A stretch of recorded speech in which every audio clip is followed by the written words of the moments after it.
అనగనగనగనగా ఒక అడవిలో ఒక సింహం ఉండేది. ఆ సింహం పాలిస్తూ ఉండేది. దానికి నక్క, కాకి అనుచరులుగా ఉండేవి. ఒకరోజు కాకి ఎగురుకుంటూ వచ్చి, మన అడవికి దూరంగా ఉన్న ఎడారిలో ఒంటెని చూశాను. దాన్ని వేటాడగలిగితే మనకు వారం పాటు ఆహారానికి సమస్య రాదు అని చెప్పి సింహాన్ని, నక్కని బయలుదేరదీసింది.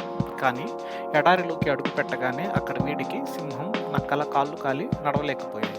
దాంతో కాకి ఒంటె దగ్గరికెళ్ళి, మిత్రమా, నువ్వు మా రాజు సింహాన్ని, మంత్రి నక్కని అడవిలో దించగలవా అని అడిగింది. ఒప్పుకున్న ఉంటే సింహాన్ని, నక్కని మోసుకుంటూ వాళ్ళ స్థావరానికి తెచ్చింది.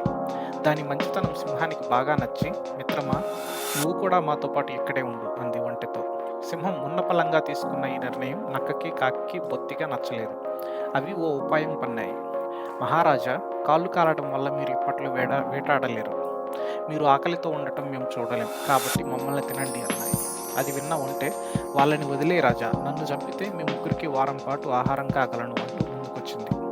నక్క, కాకి ఆ మాట కోసమే ఇలా నాటకం ఆడాయి సింహానికి అర్థమైపోయింది. దాంతో, సరే, ఒక్కొక్కరు వరుసగా రండి, ముందు చిన్న జీవితం మొదలు పెడతాను. కాకి, నువ్వురా ముందు అంది.